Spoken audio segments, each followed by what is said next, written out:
Once upon a time, in a distant desert, where there was not a single civilization, lived a poor man named Silk. He was a simple man, but he lived unwell. Like all the poor, he dreamed of a rich life and ruled the lands. Every day he was accompanied by the same routine. He got up early in the morning, fed his faithful camel, and hit the road to find food and just dream. He strolled through the hot sands, sometimes stopping to take a nap and drink his camel. Returning before sunset, he was about to cook dinner. All he found was scorpions and snakes. So that's how he lived day by day. Going to bed, he went into a deep sleep. Stranger. You are the great Silk that rules many lands and owns unchangeable wealth. You will be the first and last to open the road to the future. But you need to do something. The poor man. What do you mean? Who are you anyway? How can I trust you? Hush. Quiet. But what do you need? Do you want to kill me? I did not do anything. I am just a poor man. Stranger. Take it easy. Didn't you want to become rich and own worlds? So here I am. Do not miss your chance. The poor man. Oh, what should I do? Stranger. First you have to calm down. I will tell you.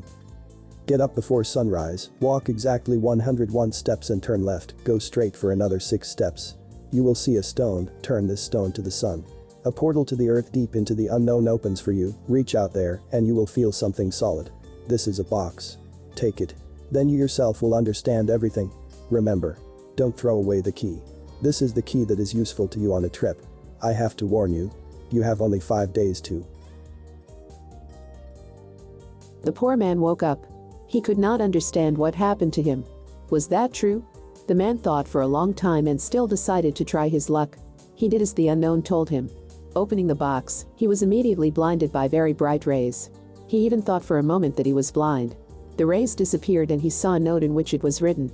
Only the true will achieve peace. Taking this note, he read. 5 worlds must be liberated. Returning home, he took his camel and hit the road. He traveled 7 days and 7 nights, and finally found an old hill fort with majestic mountains and incredibly beautiful lake, which had a turquoise hue. Sharply he remembered the words of the stranger. Don't throw away the key. This is the key that is useful to you on a trip. He pulled out a stone found in the portal and brought it closer to the old hill fort. So he crossed the threshold. Oh my God. I want to live here. I freed this place. Such crustiness now belongs to me. Then he again remembered the words of the stranger. You have only 5 days to. As I understand it, there are 5 lands that I have to free, and he said you have 5 days. Why haven't I thought about this before? I need to quickly put everything in its place. He continued to walk along the lake, which was very large and surrounded the hill fort. This lake looks like my mother. The same beautiful and innocent. I will name it Isaac Kull. Having risen to a height of 16 meters, he saw a calm lake to which no one had ever touched. It was so unique that he was speechless. His sister immediately entered his head, who, unable to bear the pain of separation from her lover, died yearning for him. I will name you Sun Kull. You deserve it, my beloved sister. Going down he saw a green gorge covered with fir trees and flowers. How beautiful it is. Here I feel calm, like at home with my dear aunt, Ala Archa. He saw that the sun was approaching sunset and decided to explore another beauty of this land. He was blinded by an interesting structure similar to rocks. They were red and there were only 7 of them. Very interesting. So unique. I have never seen such architecture. Remind me of my uncle. He was strong and with broad shoulders. I think I'll name these rocks Gdiagas. But what about giving the name of this amazing land? Looking around, analyzing the whole situation, he remembered the family jewel Kyrgyzstan. This was of great value to him. Kyrgyzstan. This is my land, Kyrgyzstan. After a hard day, he fell asleep on the green grass. The next day he hit the road to conquer the next land. Oddly enough, his trip took only 3 days. He arrived in the area and used the same abilities to open the entrance to this land. It easily worked. It feels like I have deja vu. Although, here is a little different. Well, I'll walk around and understand what's the matter. Walking along the valley, he noticed that this land is a bit empty. There are only steppes, but mountains, shores, waters do not lag behind Kyrgyzstan. First of all, he was struck by the beauty of the incredible gorge in which the lake was located.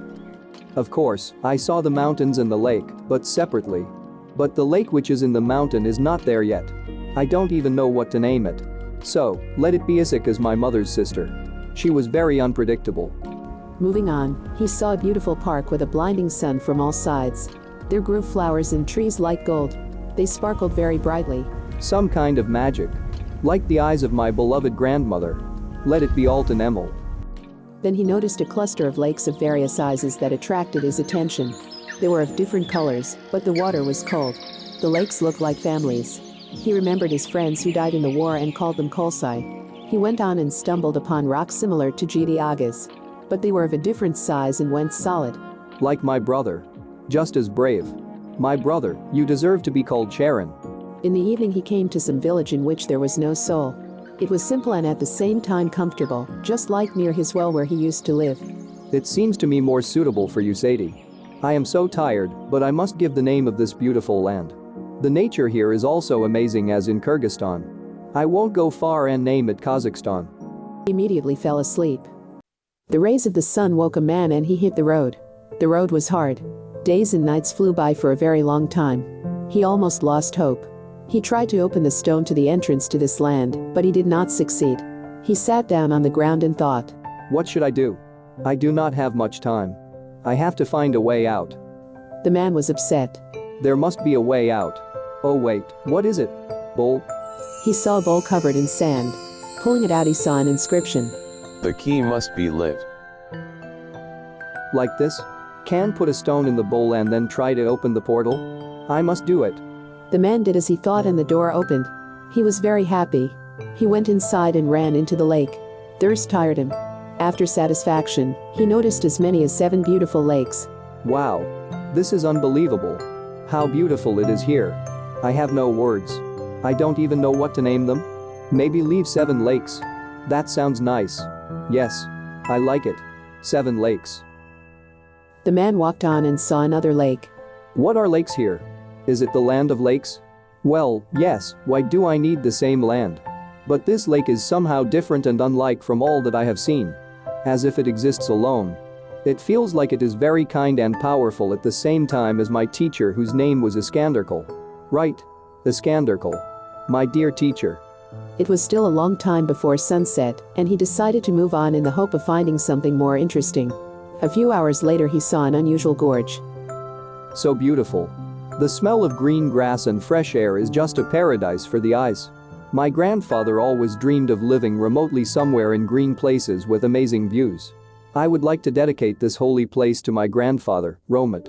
This land is so unique and different from other lands. I think to give him the name Tajikistan. I don't know why, but it seems to me that name suits it best. The sun was already setting and the man decided to rest. The poor have only 2 days left to open the doors to the last lands. He hit the road. The trip almost exhausted him. But he had to do it. After all, he was entrusted with the most sacred. Finally, he was already in place. Fortunately, the door opened without any effort, as if it had already been opened. Weird. Well. Upon entering, he was attracted by the blue domes of stunning buildings. They were almost all the same, which attracted the attention of a man. He saw many monuments, mosques and simply holy places. Apparently this was a sanctuary. There were virtually no mountains, rivers and lakes. How to be? Is it really a sign to remember ancestors who are thousands of years old? He sat down on the ground and began to remember his ancestors. He didn't even know who they definitely were, because his mother said that they should always be remembered. In some strange way, he remembered everyone and named the monuments. Muhammad Arang Khan, Tash Kavli, Chashmayab, Bolohaz, Abu Fayed Khan, Kalan, Mir Arab, Shaki Zinda, Guri Emir, Bibi Kanem and Hastimam. Thus, his ancestors found peace. Now I need to come up with a name for this holy land. He remembered a book in which his mother honored the memory of her ancestors. This book was called Uzbekistan. Yes. This book, Uzbekistan. How perfect it suits the land. Finally came the last day of his journey. When he came to this land, he noticed some kind of heaviness in her chest. Longing took its toll on him. He even got sick of opening the door, but then he still took a chance. He didn't succeed. At first he thought it was for the better. But then he saw a small inscription on the wall that said, Only with the sunset, peace, and unity will open all doors. I have to wait until sunset. But, will I have time to explore this area? Well, never mind. When the sun began to set, the door itself opened, and he saw a beautiful city, so white in marble and at the same time virgin. He was gripped by longing and tears flowed down his cheeks. As my Mary. It was already clear to whom he had dedicated this beautiful place. A few hours later he felt a fire in his heart. It's like he'll jump out now. He couldn't calm down because he missed his beloved so much. Looking up, he saw a damn burning hole and realized what was happening. It was his heart that burned with grief. Darwaza. According to legend, the poor man turned into the Great Silk who liberated 5 lands. He freed all the slaves imprisoned in these lands and granted life, thereby giving the road to trade and mutual consent. Today the Great Silk Road is a lifelong legend.